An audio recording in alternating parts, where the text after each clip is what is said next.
Essayer de tout faire, c'est rien faire.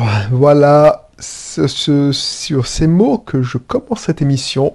Bienvenue, je suis content de te retrouver, c'est Belrix. Si tu ne me connais pas encore, entrepreneur investisseur. Avant, j'étais peut-être comme toi, salarié, je vivais à Lyon, et puis j'ai décidé de changer de vie. Je me disais, mais c'est pas ça la vie, mettre au boulot dodo.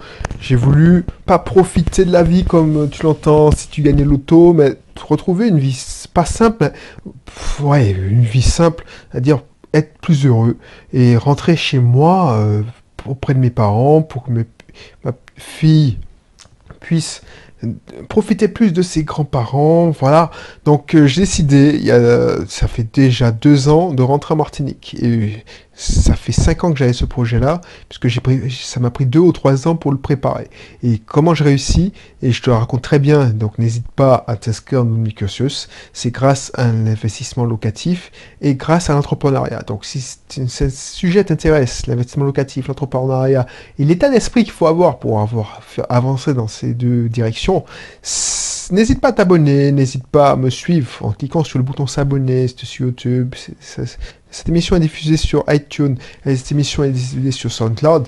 Et puis, je t'en dis plus. Donc l'émission d'aujourd'hui, c'est une émission, je sais pas si elle est technique ou philosophique, c'est essayer de rien faire, de tout faire, excuse-moi, c'est rien faire. Ça, je l'ai su à mes dépens, c'est que, voilà, pendant longtemps, j'ai essayé de copier les techniques des autres. C'est-à-dire que, pendant longtemps, je voyais qu'un tel cartonnait avec les webinaires. Les webinaires, c'est des techniques marketing. Donc, je sais pas si tu es dans l'entrepreneuriat et tout ça, mais tu as toujours des collègues qui font des trucs et qui réussissent des choses, et toi, tu as envie de les imiter juste pour faire la même chose. Tu n'es pas plus bête qu'eux. Donc, s'ils arrivent à gagner de l'argent en ayant une chaîne YouTube ou en faisant de la pub sur Facebook, pourquoi pas toi? Donc, j'essayais de faire tout, de tout faire. Donc, j'ai fait les pubs Facebook, j'ai lancé des blogs, j'ai lancé la chaîne YouTube, ainsi de suite. Et en se dispersant, en faisant tout, en fait, on fait rien.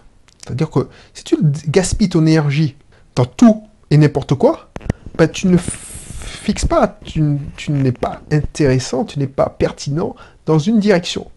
Si tu vas dans toutes les directions, tu vas nulle part. C'est exactement ça. Il faut voir la vie comme ça. Il faut voir les actions que tu entreprends. Et c'est pour ça que je pense que c'est une émission technique. Tu es dans l'entrepreneuriat. Il ne faut pas vouloir appliquer toutes les techniques que tu vas trouver sur Internet ou que tu vas entendre parler. Définis une stratégie qui te correspond et puis va dans cette direction. Ne va pas dans toutes les directions. Ne suis pas. Moi, je te dis ça parce que je ne veux pas te donner de leçons. Je ne veux pas te donner de leçons. Rien. Ça, c'est pas mon objectif. C'est que je veux pas que tu fasses la même connerie que moi. D'ailleurs que je lançais MyCat18, c'est mon journal intime, mais j'ai lancé plusieurs blogs pour toucher soi-disant tous les marchés. Mais résultat, j'ai rien touché personne. C'est ça. Et une anecdote qui me vient à l'esprit.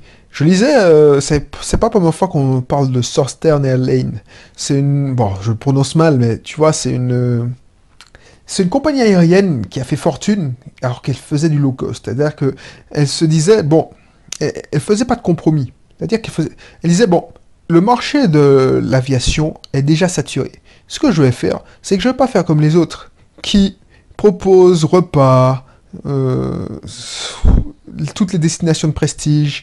Alors, quitte à qu'elles soient pas rentables, je vais faire que les points à points, c'est-à-dire les régionales, c'est-à-dire en Amérique, Boston, Atlanta, ou Atlanta, New York, et puis basta.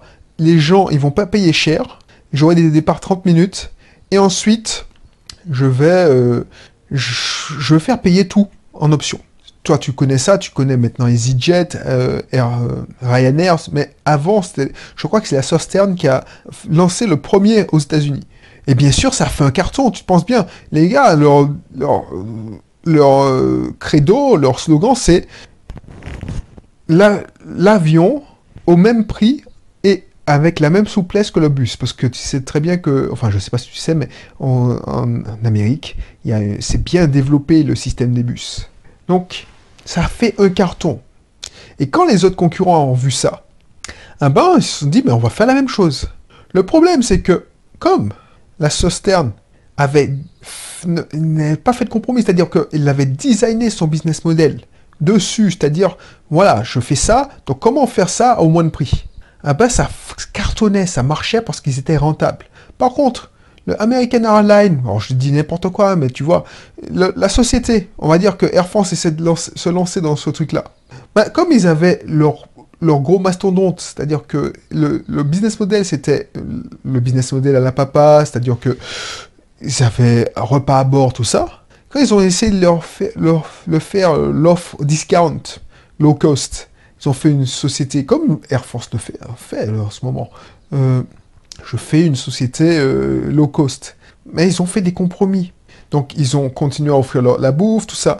Mais les gens se sont pas retrouvés. Et ça leur coûtait beaucoup plus cher parce qu'ils devaient payer les pilotes d'avion beaucoup plus cher. C'était le même personnel. Ils n'étaient pas du tout designés pour ça. Ils n'avaient pas designé leur modèle. Ils se sont adaptés et ils ont essayé de copier un business model qui ne pouvait pas rentrer. Donc ils ont fermé la filiale 2 ou 3 ans après. Ils sont évertués. Donc voilà. Et c'est ça que je te montrais. C'est que si ton business ne fonctionne comme il est, ou tu vois que tu réfléchis à un business où tu vois que ton concurrent fait ça, c'est pas parce qu'il fait ça que tu vas cartonner dessus.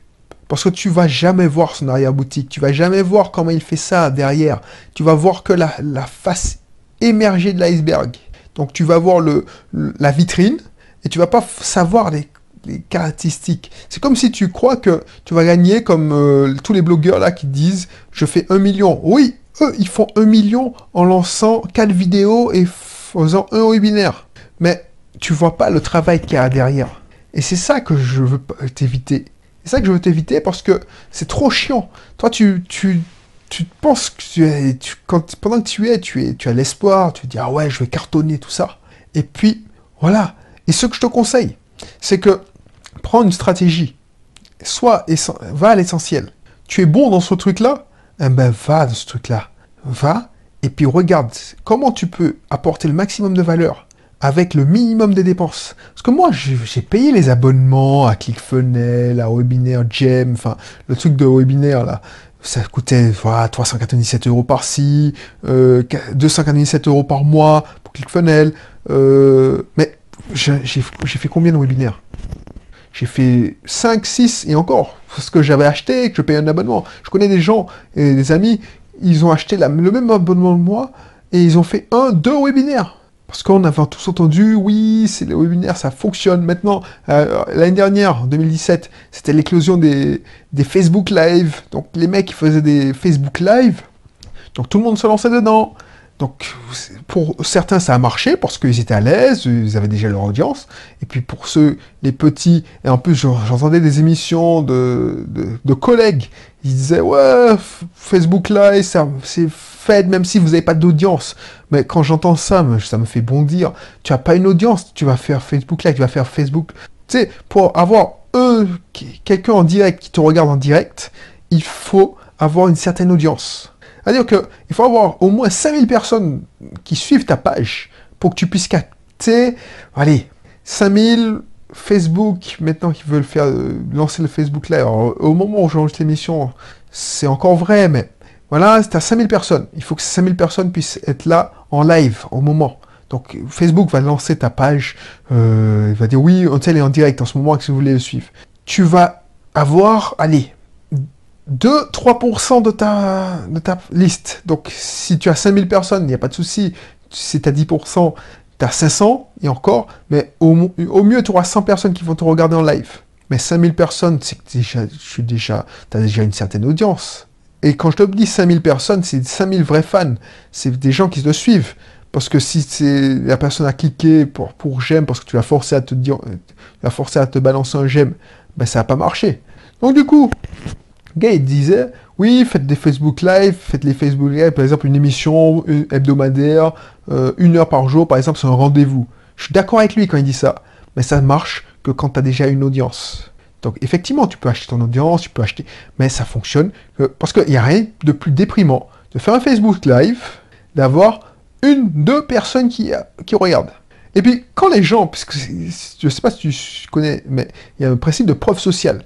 Quand tu as, par exemple, moi, si tu as 500 abonnés à ton live, ta page Facebook, tu vas toucher potentiellement 10 personnes.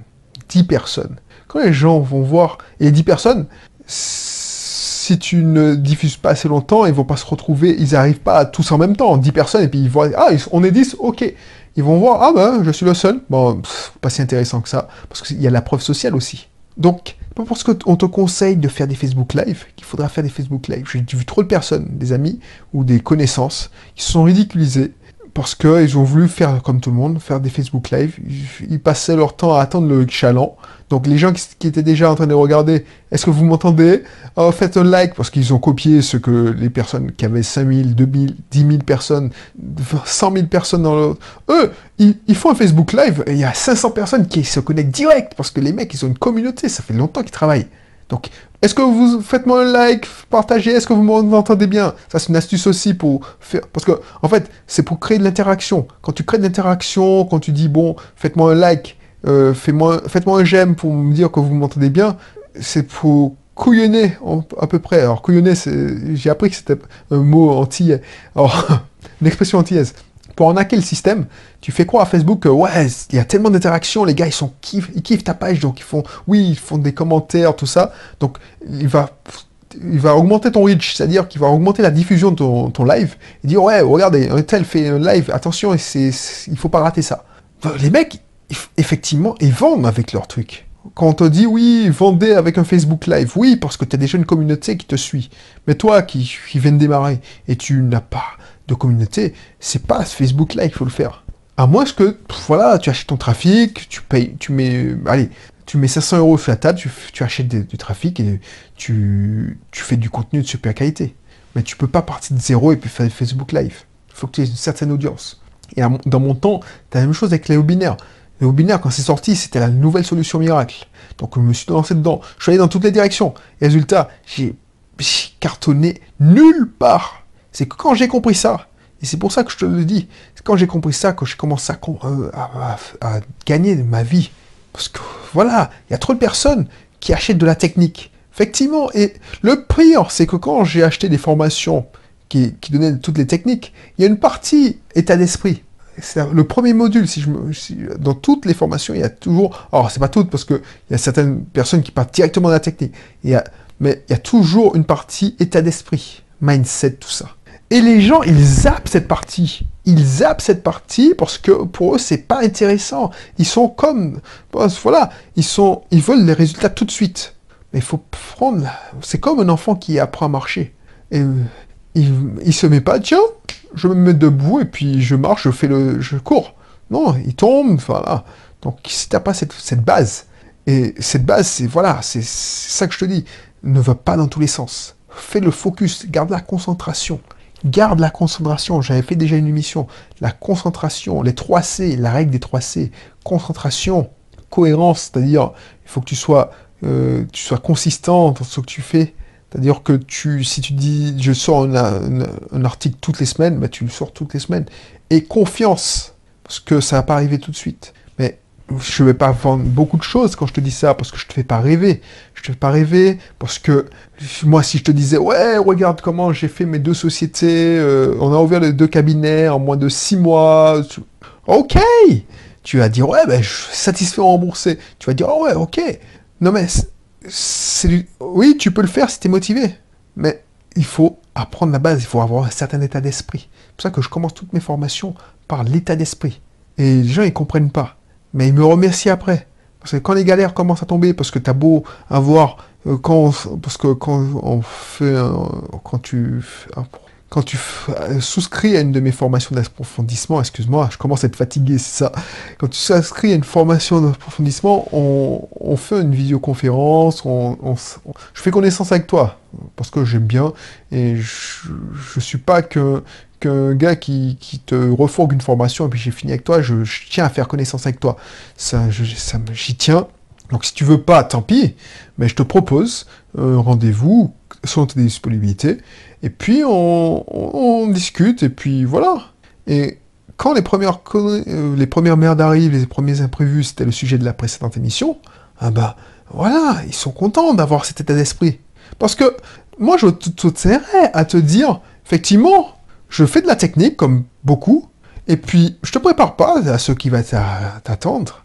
Et puis, dès que la technique, tu vas voir que c'est trop chaud à faire. Par exemple, je te dis, bon, tu sais quoi? Eh ben, je te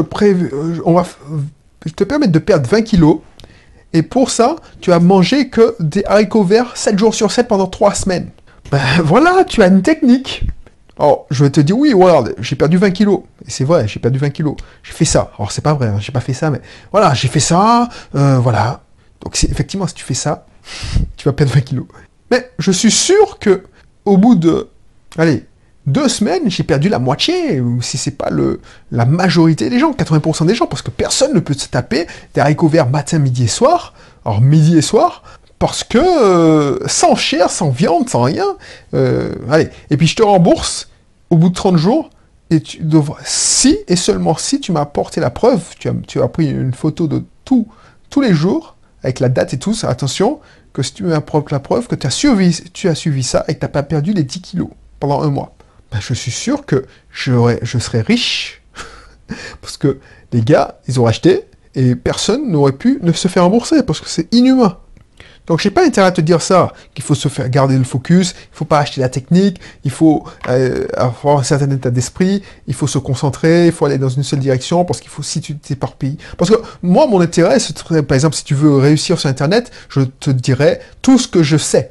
C'est-à-dire, oui, voilà comment il faut faire un webinaire, voilà il faut faire comment il faut un son orchestré, voilà comment on fait une vidéo YouTube en mode front, voilà mes astuces pour faire des vidéos, des podcasts, voilà mes astuces, voilà comment faire un blog, je peux te faire créer une usine comme moi à articles en faisant travailler des assistants virtuels. J'ai plein de trucs à te raconter et je t'annoie de techniques et du coup, je te demandais, oui, tu veux te faire rembourser, mais est-ce que tu as suivi tous mes conseils?